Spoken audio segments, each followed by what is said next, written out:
Our seats are all fastened. The butt cushions are on. They are set to go. So we're moving back to the fuel system. They used to have, this is a goofy one, 2 little 12-gallon permanent tanks, but no gauge and only 12 gallons. So you used to have to switch over, especially with their old 90-horse two-stroke. This came in on another project. It's a 22-gallon or so a lot more capacity. We're running this tank. I had to put a new anti-siphon pickup on. Had to clean stuff up a bit, but we're going to vent. It does have 2 vent lines. We'll vent both of those out. Our fill will come up here, and then we're going to run a water fuel separator right about here, right over, actually a little closer here. That'll go down through the floor. Our sender wires will come up through the same hole, connect here. That will trigger our fuel gauge at the dash to tell us how much gas is in there. So that's what I'm working on. And then next door will be the batteries. We're gonna have a battery switch on there, 4-way switch. We'll show you how that hooks up too. But for the fuel system, I've got to get my tank strapped down. There's little brackets that'll hold it in place. We got to run our vents out, 2 vent lines, and our fill hose. Then I can connect our actual fuel line. This is getting that Mercury 150. There is no primer bulb on this motor. They don't want one there, so we're not putting one there from the factory. We'll get everything run so that as soon as we're ready to put the motor on, we can do so. We have the fuel system run. We were able to use one of the existing vent lines. We put in a new vent line here and a fill. Fuel line goes up just slightly to the water fuel separator and then down through the floor.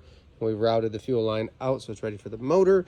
Sending wires are hooked up to the fuel sender for the gauge at the dash. Let's move on to our electrical system. So let's talk real quick what's going in here. We've got a standard, there's a 24M starting battery. That is theirs. That's plenty of cranking juice to start this 150. And then we just picked up a new 31 class Deca deep cycle. That is going to be the quote-unquote house battery, or our accessory battery for the stereo, the amp that's going in there. And then we've got a switch, which this happens to be what was in stock down the road, a Blue Sea Systems. I've had a lot of questions on these. From what I can tell, it looks pretty hardy, pretty sturdy, and easy to work with. So excited to put this in. You can see the price tag on there, 57 bucks. Not cheap, but this is going to keep your battery from dying when you're out partying. As long as you switch it to battery number 2 will be the accessory battery. Then we can drain that down when it's time to go home, switch it to 1+2 or just 1 even, and then we can run home on the starting battery. However, if you switch it to 1+2, you're going to be able to start and you're going to be able to push charge into both batteries. I'm going to show you how I wire this in detail so you can see and do it on your own boat. It's a 4-position switch, we call it. So we have off, we have battery 1, battery 2, and battery 1 and 2. So what that means is essentially when I switch it to 1, I'm going to be pulling power from battery 1. Likewise, switch it to 2, be pulling from 2, and then 1 and 2 is going to be pulling from the power wires of both batteries. So if 1 was dead, that'd be okay because we still have power coming from the other battery.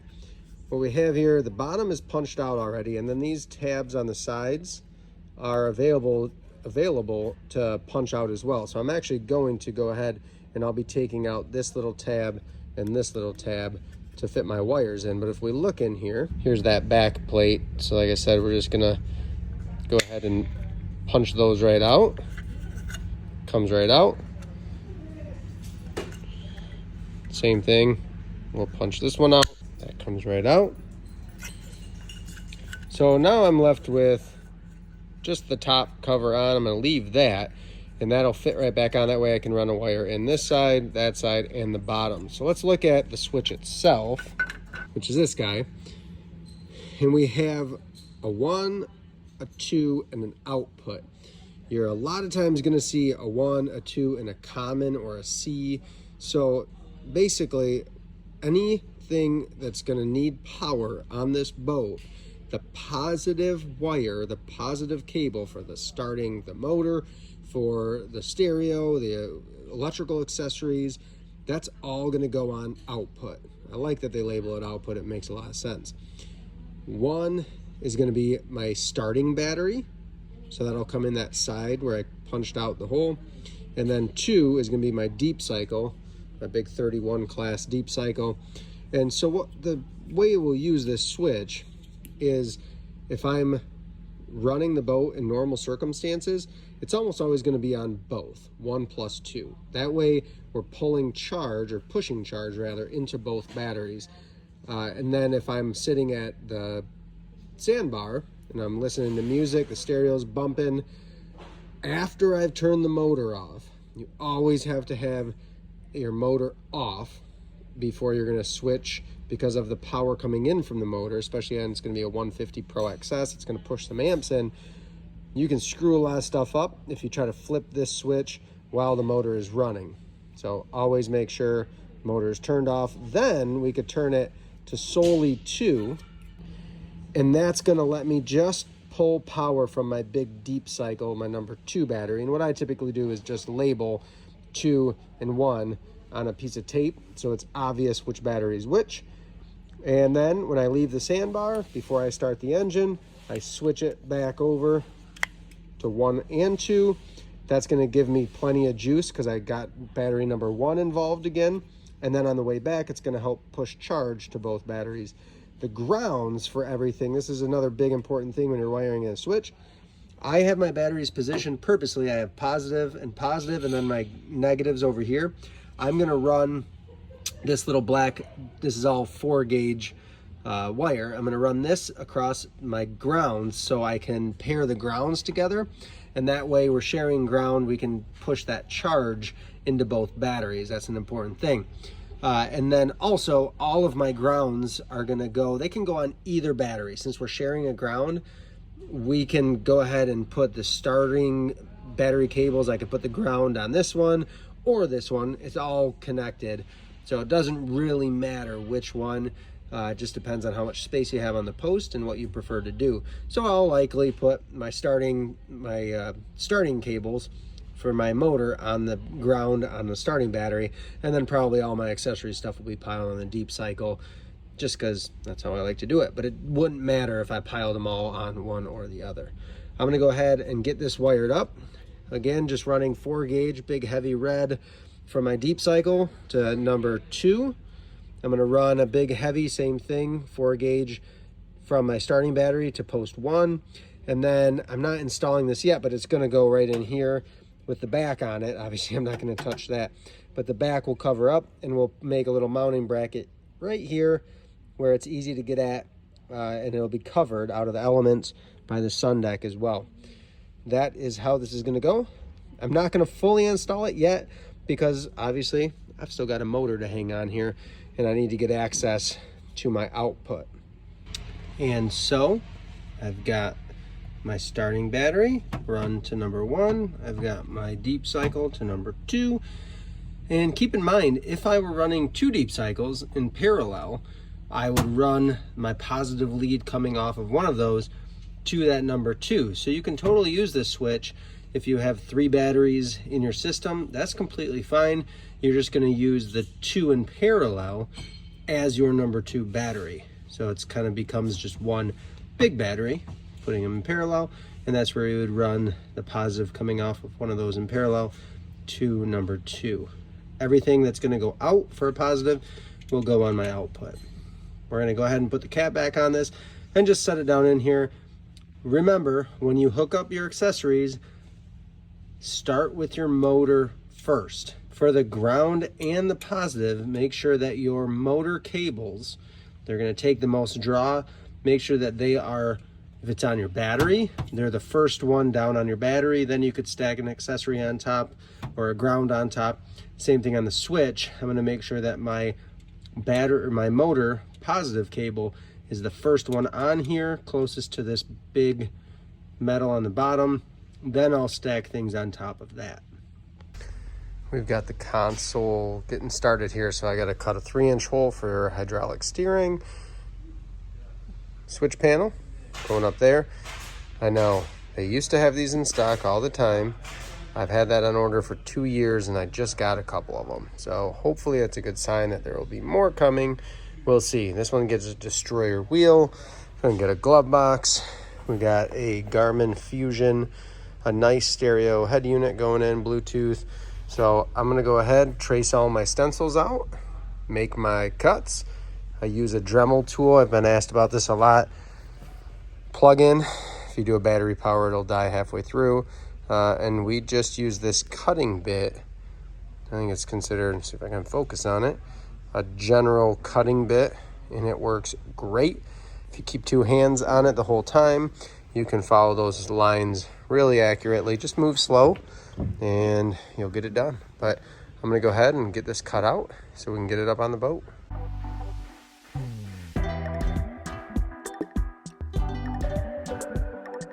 I took my red 4 gauge, black 4 gauge, just taped it together every foot or so, and that ran, the wonderful Miss Corey ran that all the way. We had to go up the center tune, then over, then up to the console. So it comes through here. We've got plenty of extra to tie into the amplifier. And remember, the positive is going to go on the outgoing or the common for the battery switch. So the ground will go to one of the battery grounds, either one, doesn't matter, and then the positive will go to the switch. We've got the stereo system completely installed. I'm just tying up wires now. This is a 6-channel amp. Got big, heavy 4 gauge wire. There's a 60 amp resettable fuse backed by the battery. We have our speaker wires going out. That's all on this side of the amp. And then coming from the head unit, it's a Fusion.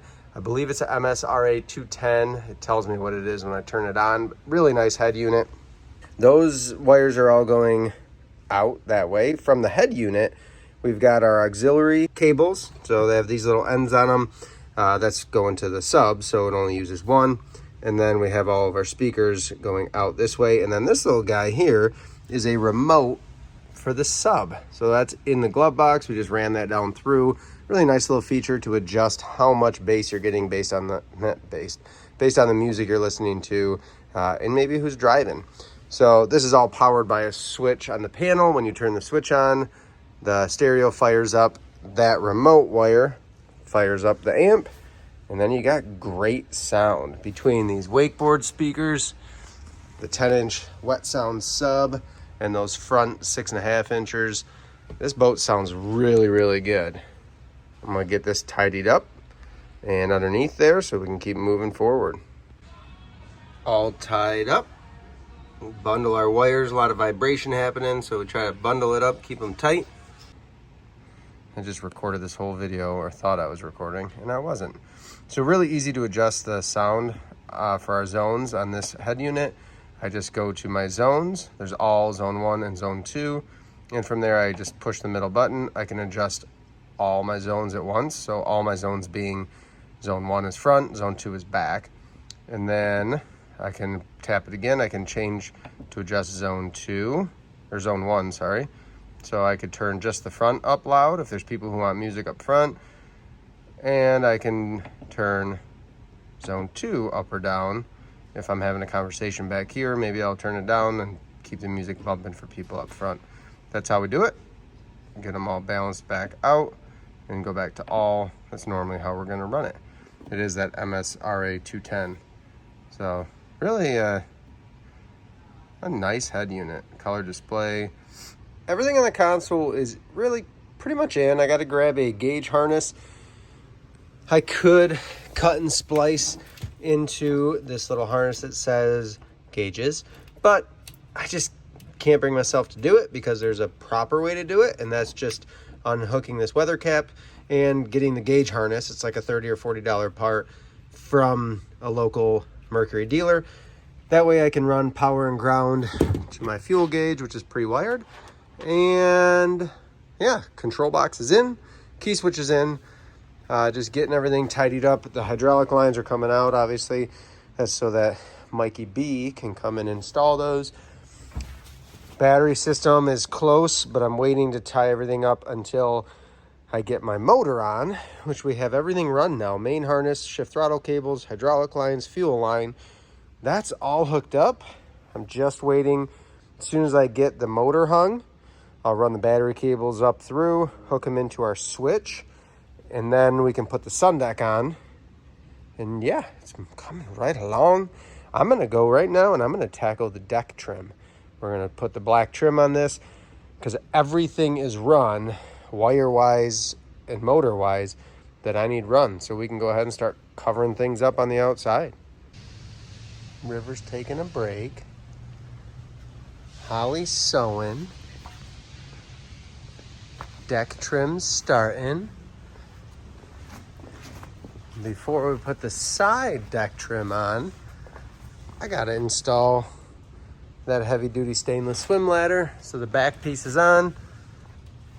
I set it up, kind of mocked it up, mark my front holes, we'll drill those. Marked my back holes, we'll drill those. The back ones are actually gonna be tapped into this heavy 3/16 square tube. So we'll drill that just under a 1/4 inch, and then the threads will catch because we're using stainless hardware, a little harder than aluminum. And that will secure that in here because there's no way you're getting a nut on anything in there. Here we go.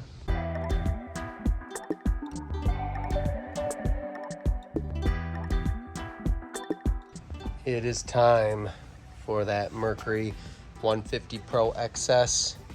We're gonna uncrate it here. We got the motor installer herself ready to go. We use a template to pre-drill the holes. We center it, measure everything 5 times, and that will line up. If you have any motor with power trim and tilt that's at least within the last 25, 30 years, it's going to follow, whether it's a Suzuki, Yamaha, Evinrude, Mercury. They're all the same bolt pattern. That's one thing the marine industry has done well. We got our engine hoist. We're ready to go, and then as soon as we mount this one, get it bolted on, we're moving over to that one, and we're mounting the 140 Suzuki on that one. So today's Saturday. We're getting some stuff done, setting ourselves up to crank stuff out this week. We already have the electrical, shift throttle run, hydraulic lines. This is to prevent cavitation. That's how you have to lift that son of a gun. I don't know if you noticed. Look at that black trim. Here we go. She's a beaut. The very first time we used this hoist to lift up a motor, I almost dropped it.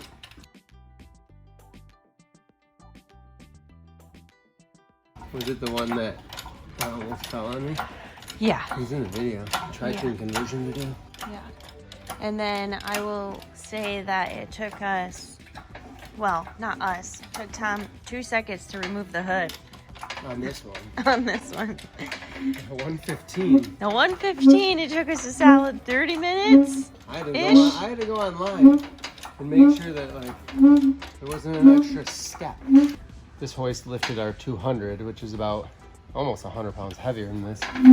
So you tighten that lifting ring down, yeah? Oh yeah. Okay.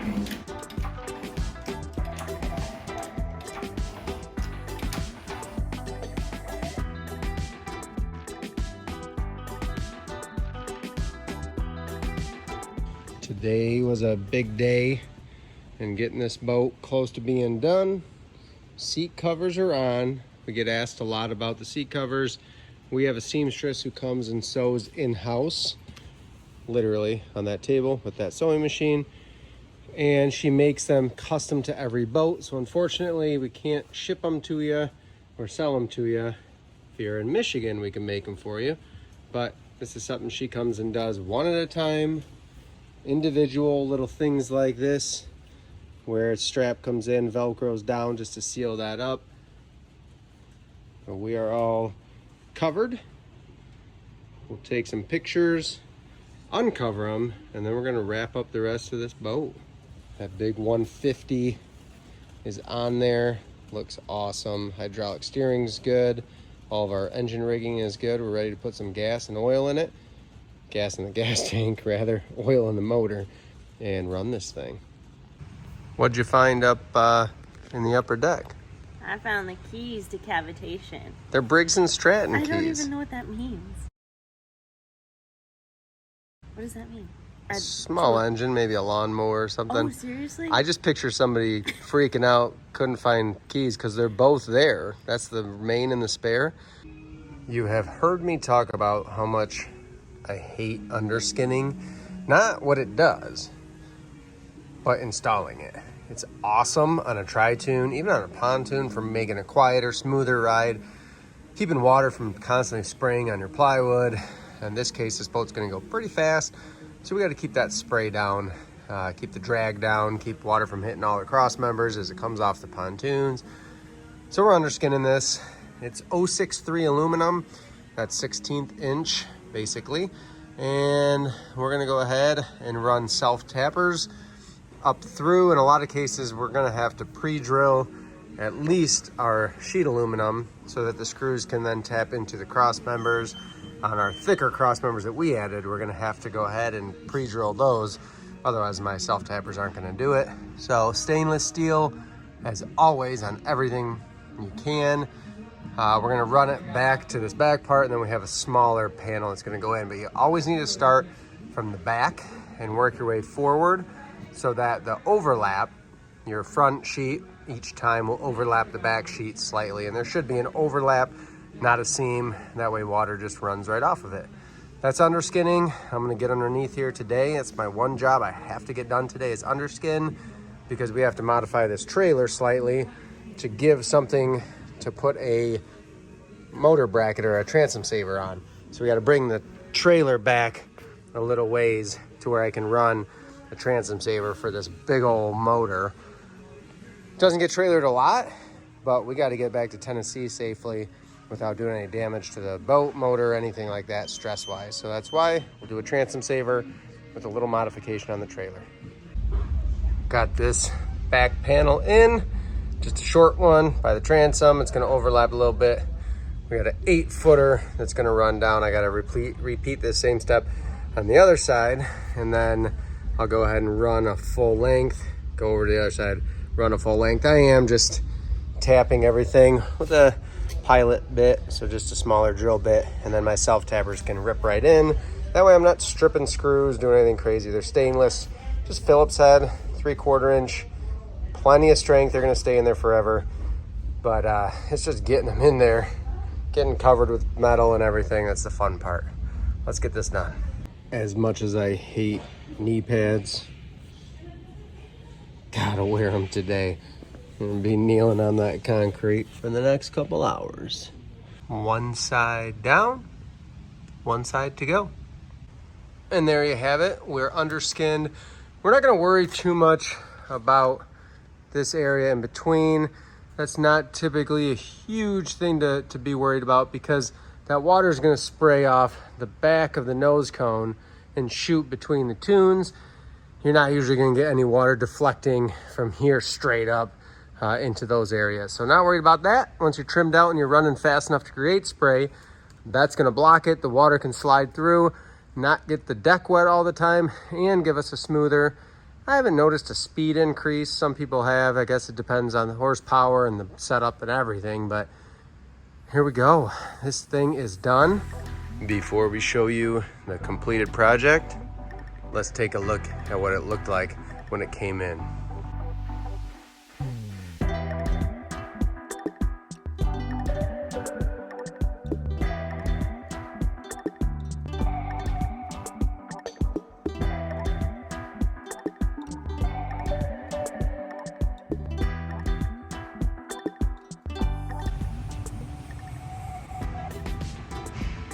Hey, no, I'm up here. Ha! We are all finished with this 1990 JC, now a Tritoon double-decker. I'm gonna come down and show you what we did down below. This top deck got the same vinyl that you see down there, all brand new, ready to rock and roll. This is the gray luxury seating from pontoonstuff.com. Tons of storage under all of these seats. That's a question that we get a lot from our customers is, will I have enough storage? Every single seat has storage underneath. in this boat. Tons of it. Gray teak, the woven vinyl flooring. And you come on in, our ladder to the top deck. We did have to rebuild, so these are built from scratch, the uprights for the upper deck to tie into the railing kit. As we go into the back, we have our standard L seating. You're used to seeing this. The difference is we don't have a speaker down in the corner. On this boat, we've got 2 speakers, 1 in each corner. Reclining luxury captain's chair on a sliding pedestal. This boat got hydraulic steering. We'll show you why in just a second. Glove box. This is an upgraded Garmin Fusion MSRA 210 stereo. Really nice head unit. We've got all sorts of gadgets on this boat. You don't see any gauges other than the fuel gauge because this boat is rigged with a Mercury, so it has a mobile app, believe it or not, called Vessel View that will display all of the engine diagnostics, GPS speed, tachometer, fuel flow, temperature, all of the stuff that normally a whole gauge cluster would have to do, but now it's just on the phone directly from the motor in real time. We've got our horn, our navigation lights, we have chargers here, we have our docking lights out the front, we've got interior LEDs on the floor, so some accent lighting on the floor, and we can do the same up top. It bounces that blue light off of the black headliner that we installed for the upper deck.